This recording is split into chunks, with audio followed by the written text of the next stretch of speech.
আসসালামু আলাইকুম ভিউয়ার্স। আজকের এই ভিডিওটা মূলত তাদের জন্য যারা বিকাশ অ্যাপস থেকে লোন নিতে পারেন না বা আপনাদের যাদেরকে বিকাশ থেকে লোন দেয় না তারা কিভাবে বিকাশ অ্যাপস থেকে লোন নিতে পারবেন আজকের এই ভিডিওতে আমি আপনাদেরকে সেটাই দেখিয়ে দেব। তো এই যে দেখুন আমরা বিকাশ অ্যাপ্লিকেশনটি ওপেন করার পর এই যে লোন সেটিংটায় যদি ক্লিক করি তাহলে এখানে দেখেন আমরা এখনো 2400 টাকা লোন নিতে পারবো।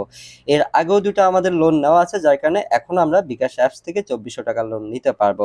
তবে আপনাদের অনেকেরই যেটা প্রবলেম হয়ে থাকে আপনারা এই লোন সেটিংটায় ক্লিক করলে আপনারা লোন নিতে পারেন না বা বিকাশ আপনাদেরকে লোন দেয় না। তো আজকের এই ভিডিওতে আপনাদেরকে দেখানোর চেষ্টা করব যে আপনাদের যাদের বিকাশ অ্যাকাউন্ট থেকে লোন দেয় না তারা কিভাবে লোন নিতে পারবেন। এই যে দেখুন আমরা আরেকটি বিকাশ অ্যাকাউন্ট ওপেন করলাম, ওপেন করার পর এই লোন সেটিংটায় ক্লিক করার পর দেখুন এইখানে কি লেখা দেখাইতেছে, লোন নিতে আগ্রহী হয় আপনাকে ধন্যবাদ। আপনাদের অনেকেরই হচ্ছে এ ধরনের প্রবলেম দেখায় বা অনেকেরই হচ্ছে এ ধরনের লেখা আসে।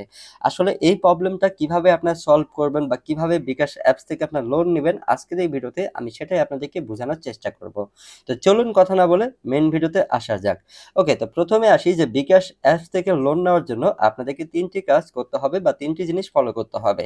তো প্রথমে যে দুটি কাজ করতে হবে এই যে দেখুন বিকাশ যে লঘু আইকন জাস্ট এইখানে আপনাদেরকে ক্লিক করতে হবে। এইখানে ক্লিক করার পর একটু নিচের দিকে আপনারা দেখতে পারবেন তথ্য হালনাগাদ এবং কি নমুনি তথ্য হালনাগাদ। তো এই দুটা সেটিং এ ক্লিক করে অবশ্যই আপনাদেরকে তথ্য হালনাগাদ করতে হবে। তো তথ্য হালনাগাদে ক্লিক করার পর আপনার যেই এনআইডি কার্ড দিয়ে আপনাদের বিকাশ অ্যাকাউন্ট খুলেছিলেন সেই তথ্যগুলো আবারও এখান থেকে আপনারা সাবমিট করবেন। আমি আবারও আপনাদেরকে বুঝিয়ে বলতেছি, আপনার যেই এনআইডি কার্ড দিয়ে আপনাদের বিকাশ অ্যাকাউন্ট খুলেছেন সেই সবকিছু আবারও এখান থেকে আপনারা সাবমিট করবেন। সাবমিট করার পর ব্যাকে আসবেন, আসার পর আবারও বিকাশ লোগোতে ক্লিক করবেন, তারপর নিচের দিকে দেখবেন নমুনি তথ্য হালনাগাদ। জাস্ট এই সেটিংটাই আপনারা ক্লিক করবেন। এই সেটিংটাই ক্লিক করার পর আপনার আত্মীয় স্বজন বা ভাই বোন বা বাবা মা যে কোনো একটি নমুনা বানাতে হবে। সেই নমুনার হচ্ছে এনআইডি কার্ডের তথ্য সবকিছু এখানে সাবমিট করতে হবে, ঠিক আছে? আপনি যেই নমুনাটা বানাবেন তার অবশ্যই এনআইডি কার্ড থাকতে হবে, তার এনআইডি কার্ড দিয়ে এখানে সবকিছু সাবমিট করতে হবে। সাবমিট করার পর ভিউয়ার্স তৃতীয় যে কাজটি করতে হবে সেটা হচ্ছে বিকাশ থেকে আপনাকে বেশি বেশি লেনদেন করতে হবে বিকাশ অ্যাপস থেকে। আমি এই যে লোন সেটিংটায় ক্লিক করার পর আপনাদেরকে বুঝিয়ে বলতেছি, এটা বিকাশেরই কথা। দেখুন এখানে বলছে লোন পেতে আপনার বিকাশ অ্যাকাউন্ট ব্যালেন্স রাখুন, পেমেন্ট ও অ্যাড মানি সেবা বেশি বেশি ব্যবহার করুন। অর্থাৎ আপনার লোন পেতে হলে আপনার হচ্ছে তথ্য হালনাগাদ করতে হবে এবং কি বিকাশ অ্যাপস থেকে আপনার নিয়মিত বেশি বেশি লেনদেন করতে হবে।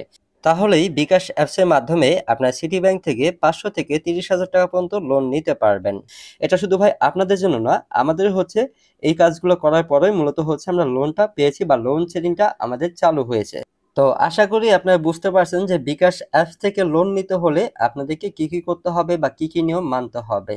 সো আপনারা অবশ্যই বিকাশ অ্যাপস থেকে লোন নিতে হলে অবশ্যই আপনার বিকাশ অ্যাপস থেকে বেশি বেশি লেনদেন করবেন বা তথ্য হালনাগাদ করবেন, তাহলেই একসময় দেখবেন যে আপনারাও বিকাশ অ্যাপস থেকে লোন পাবেন বা লোন সেটিংটা আপনাদের অন হয়ে যাবে।